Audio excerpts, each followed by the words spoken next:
Uau, que missão responsa. Falar de globalismo e Olavão, mas Milor tem razão. O globalismo é uma ideia velha e desmemoriada que o Brasil tratou de atualizar. O globalismo é a crença de que existe uma elite política e empresarial que senta numa mesa secreta poderosa para decidir tudo e que tem como grande objetivo destruir os países para criar um só governo mundial. Parece tão sedutor acreditar nisso que há mais de 100 anos é essa mesma história que é repetida por diferentes nações, sempre cheia de meias verdades. Conhecida como os Protocólogos dos Sábios de Sião, a primeira lenda global é russa e foi criada pela polícia do czar no final dos anos 1800 e dizia que um grupo rico de judeus estaria fazendo reuniões na cidade de Praga para determinar o destino do mundo. Para tal, a polícia produziu um livro dito secreto, sem autor, impresso aos milhares e distribuído primeiro na Rússia e depois em toda a Europa Ocidental. Durante muitos anos, todo mundo acreditava nos sábios controladores, e foi só em 1970 que a verdade veio à tona. Não tinha sábio nenhum, Sião nenhum e nada do tipo, e a lenda basicamente era um plágio de várias obras misturadas, entre as quais vale o destaque do livro do escritor francês Maurice Joly, que escreveu em 1864 Os Diálogos no Inferno entre Maquiavel e Montesquieu, um livro de humor que criticava o imperador Napoleão III e foi apenas adaptado para a Rússia. Mas daí já não adiantava desmentir o boato. Uma mentira jogada no ar é como assoprar um dente de leão. Nunca mais voltamos à forma original. Dali pra frente, essa história vai circular com muitos nomes: Illuminati, Quarto Reich, maçonaria, Círculo de Bilderberg. Enfim, essa ideia do povo judeu controlador, entre outras coisas, foi usada na elaboração inclusive do próprio nazismo. Mas não sem antes, é claro, ganhar um verniz de filosofia. Entre vários autores que beberam dessa fonte e estudaram Maurice Joly e os Sábios de Sião, o maior foi René Guénon, fundador da filosofia perennialista. Uma filosofia que acredita no domínio total de uma elite anticristã e que prega uma filosofia, abre aspas, contra todas as formas tradicionais de conhecimento, estéticas, políticas e espirituais dentro da sociedade. E para isso, somente a destruição traria uma verdade absoluta. Essa verdade, segundo Guénon, estaria perene e presente em todas as principais religiões antigas do mundo. As contemporâneas, portanto, merecem ser destruídas. Maçons, kardecistas, teosofistas, ateus, é claro, e até católicos modernos estariam todos corrompidos pelo tal evolucionismo darwinista e por ideias marxistas socialistas que estariam destruindo a sociedade ocidental. Portanto, seria preciso a busca de uma destruição total para a reconstrução mística, que seria conduzido por certos guias, os homens espirituais. Uma classe de pessoas puras e iluminadas pela suposta intelectualidade mística e espiritual e que deveriam conduzir as populações inferiores.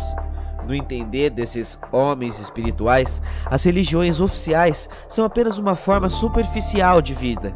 E somente os perenes alcançam um nível superior de conhecimento. Por isso que esse tipo de filosofia cria uma sensação de poder e isolamento cada vez maior.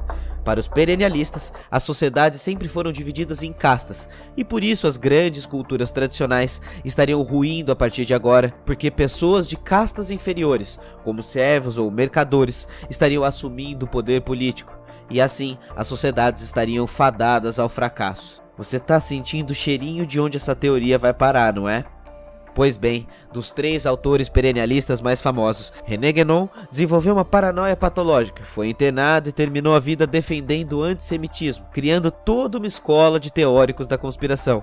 Júlio Evola tornou-se um entusiasta de Mussolini e o fascismo italiano, foi colaborador da SS nazista e o principal teórico do neofascismo europeu do pós-guerra. Fritjof Schuon, por sua vez, teve destino ainda pior. Em 91, Schuon deixou sua comunidade islâmica que havia criado nos Estados Unidos quando foi levado aos tribunais, acusado de abuso de 3 adolescentes nas cirandas místicas que promovia. Apesar da acusação ter sido retirada, as suspeitas continuaram e o escândalo destruiu a reputação de Schuon, que se retirou do debate público. Há uma exceção positiva entre os perennialistas e ele é bem famoso, Aldous Huxley, de Admirável Mundo Novo, que é autor também de filosofia perene e não terminou trágico como os outros. Mas, talvez, nesse momento você esteja se perguntando, tá, mas o que isso tem a ver com o globalismo do início do vídeo? Eu falei tudo isso porque assim, o perennialismo é a origem e a formação intelectual de um dos homens espirituais infelizmente bastante conhecido no Brasil dos dias de hoje, Olavo de Carvalho. A bem da verdade, por quase 30 anos, foram essas as teorias por trás de Olavo, o perennialismo. E é ele, o grande importador dessas ideias para todo o Brasil. Já viu rico namorar pobre? No final dos anos 60, Olavo começou a ganhar a vida como jornalista, mesmo sem ter terminado o primeiro grau. No início, ele militou no Partido Comunista Brasileiro, o PCB, mas logo depois de alguns anos se entregou por completo ao esoterismo místico. No final dos 70 e início dos 80, Olavo foi colaborador da revista Planeta, principal órgão de divulgação de espiritismo, astrologia, alquimia, hermetismo, tarô, ufologia e tudo o que há de pseudomístico no mundo. Nós convidamos aqui para o nosso programa o astrólogo Olavo de Carvalho, um dos pioneiros do movimento astrológico do Brasil. Ele dirige a Sociedade Brasileira de Astrocaracterologia, o astrônomo correspondente em Aquário. Esse mergulho na psicodelia mística levou o guru a adivinhar quem? René Guénon e Chuon. Nos anos 80, Olavo era tão influenciado por Chuon que passou a viver numa comunidade mística islâmica, uma tarica em São Paulo, período da qual praticou poliamor e aprofundou-se no estudo da gnose sufista islâmica. Sim, Olavo de Carvalho, depois de ser comunista, passou pelo Islã.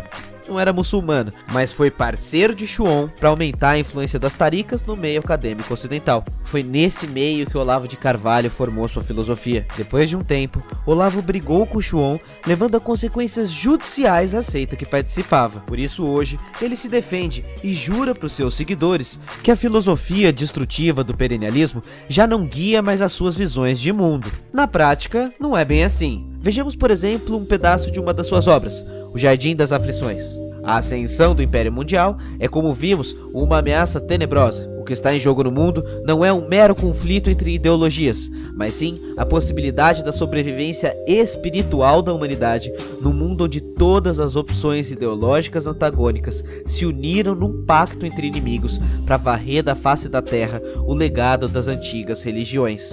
Ora porra! Por isso, por mais que Olavo critique seus antigos mestres, por detrás do Olavão conspirador anticomunista, ainda há um perennialista radical. Alguém que não age sobre qualquer lógica cristã, mas vive e prega o inverso delas. Ao invés da compaixão, o rancor. Em lugar da humildade, a soberba. Ao invés de oferecer a outra face, a violência, palavrões, xingamentos. Isso é Olavo. Aquele que se apropria de símbolos, conceitos, práticas e textos sagrados para criar a sua própria filosofia destrutiva. Olavo, como ele mesmo diz... Eu vim para poder com tudo. É só isso que eu quero. Eu não quero pão, não quero dinheiro, não quero cargo contra. O que eu quero mesmo é Ora, e apesar desse contexto todo, o falso guru ainda precisava de uma teoria conspiratória mais moderna para chamar de sua. Algo mais atual que o perennialismo. E foi nessas que ele tomou contato com as paranoias de um americano chamado Alex Jones, do InfoWars.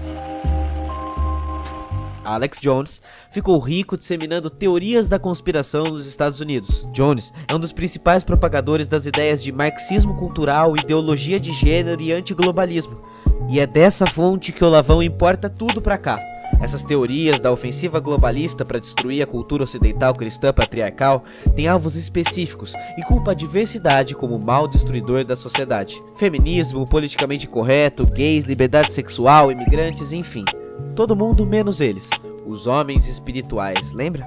Claro, como toda teoria da conspiração, a teoria globalista de Jones foi construída sim com algumas verdades, mas muita imaginação. Em resumo, temos uma mistura da lenda dos sábios de Sião com o livro The Open Conspiracy, uma ficção distópica do escritor H.G. Wells e que descreveria o tal globalismo moderno. Globalismo esse que obviamente também conta com um grande vilão, um comandante-chefe supremo e poderoso de toda a nova ordem. O nome desse comandante é George Soros, o dono da parada toda. Soros é um judeu, bilionário, filantropo, húngaro-americano, ou seja, ele tem todos os elementos para a ultradireita americana conspirar como aquele que é pai de todo o esquerdismo mundial. A ironia, porém, é que Soros teve um papel relevante no fim do regime comunista na Hungria, quando ele precisou sobreviver adotando uma falsa identidade e trocando seu sobrenome de Schwartz para Soros. Depois de fazer fortuna nos Estados Unidos de maneira bem crítica e polêmica, o investidor destinou 32 bilhões fundando a ONG Open Society Foundations, uma ONG com presença em centenas e milhares de países, com defesa pela democracia liberal e pelo fim do comunismo. Porém, o que incomoda é que as suas doações vão para institutos que financiam o Estado de Direito, democracia representativa, serviços sociais, direitos humanos, combate à corrupção, diversidade, enfim, tudo aquilo que aqui no Brasil é chamado de esquerdismo. Porém, saiba, a filantropia é uma estratégia de marketing clássica de bilionários, não é benevolência santa. Hoje todo mundo já esqueceu, mas nos anos 90, Soros era conhecido por ter se beneficiado da quebra de bancos na Inglaterra e da crise nos Estados Unidos, e ele já foi considerado inimigo de diversos países por fugir com seus capitais e lucros quando lhe interessa. Sua filantropia, portanto, sempre foi a de limpar a sua barra. O que George Soros é, de fato, é um ultraliberal mega capitalista. E quem te conta a conspiração globalista não conta a história inteira. Não explicam o que esses magnatas têm a ganhar de lucros para os seus negócios amparando movimentos pró-humanidade. Não explicam também que há tantos outros bilionários, como os irmãos Koch, que fazem o mesmo tipo de financiamento a think tanks de direita pelo mundo. Você sabia disso? Isso é bem mais normal do que parece, mas não determina, no entanto, os rumos decisivos dessas pautas e dessas causas. É a natural disputa de narrativas. Na verdade, o discurso anti-globalização antigamente não tinha esse caráter ultranacionalista. Ele se iniciou nos anos 90, depois da desilusão com o regime socialista soviético, quando acordos como a NAFTA foram aprovados, prometendo que com o fim da União Soviética, tudo seria resolvido com o Novo Mundo. O que a maioria acabou vivendo, porém, foi a abertura para a circulação livre de fronteiras de mercadoria, ao mesmo tempo que impedia trabalhadores de circular entre países. E o que foi gerado foi ainda mais pobreza, desigualdade e desemprego a nível global. Daí nasceu da esquerda o tal discurso anti-globalização, mas a partir dos anos 2000, depois da ascensão de parte das esquerdas às esferas de poder, não demorou muito para que alas da direita começassem a fazer as suas críticas de globalização, e daí até o globalismo cultural, encampado por uma direita mais radical, foi um pulo, com destaque para a xenofobia do globalismo. Então, é globalismo ou globalização? Na verdade, o que tem sido demonstrado é que o antiglobalismo significa, de fato, o oposto do nacionalismo no século XXI. Antiglobalismo é a nova palavra para mascarar ultranacionalismo. Como o termo nacionalismo saiu de moda depois dos excessos do século XX, foi preciso construir uma nova narrativa. Uma narrativa que nos diz que os maiores capitalistas da história trabalham para a construção de um socialismo de longo prazo, dividido em várias frentes. E segundo Olavo de Carvalho, até os militares de 1964 eram socialistas fabianos. Por mais bizarro e contraditório que pareça, a ideia dessas pessoas é formar uma espécie de internacional nacionalista, onde cada país por si só torce para os outros que também só pensam em si mesmos. Loucura? Contradição em termos? Não é à toa que, assim como Guénon, recentemente Alex Jones admitiu estar em transtorno paranoico. Olhando para a vida real, essas teses não fazem o menor sentido. As decisões como FMI e ONU, Banco Mundial, não têm assim tanto poder. As decisões da ONU também não são exatamente soberanas. Os multibilionários não têm só uma opinião. E o nosso país sempre defendeu o multilateralismo como ordenador da nossa política. Mesmo durante a ditadura militar, os generais participaram ativamente de fóruns multilaterais. Então, por que tanta paranoia? A paranoia tem a ver com uma busca por respostas. Estamos todos querendo entender por que o país não dá certo. Dos sábios de Sião a Napoleão, quem tiver uma explicação convence. Isso é um perigo. Os desesperados podem acabar servindo a ideias cada vez mais individualistas e destruidoras, como queria o perennialismo. Hoje em dia, oposição é sanidade. Assim, tudo que for diferente do seu padrão se torna ameaçador. A sexualidade do outro, a perspectiva política do outro, as construções de relações do outro, a fé do outro, enfim. Qualquer coisa do outro é um perigo. Afinal, o inferno são sempre os outros. É só parar para refletir. Toda vez que Olavo critica um filósofo, seus alunos vão ler o acusado na fonte ou acreditam na destruição do guru? Para Humberto Eco, que já apareceu aqui no Meteoro, no episódio do Olavo, é o sentimento que está por trás de toda a teoria da conspiração. Pois assim, fica mais fácil de explicar e suportar os próprios infortúnios. É tudo culpa deles. Vida que segue com os meus problemas, porque a culpa não é minha. Talvez parte da solução esteja aí, naquilo que se quer evitar, os outros. Precisamos voltar a cultivar diferenças, compaixão, empatia pelos outros. Desativar afetos do ódio é mostrar que não há nenhum monstro embaixo da cama.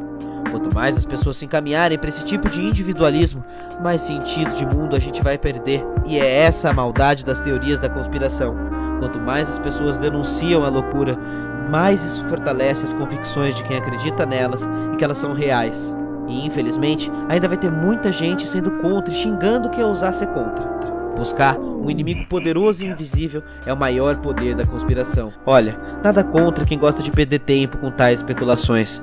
Mas será que a vida não é curta demais para acreditar em tudo isso?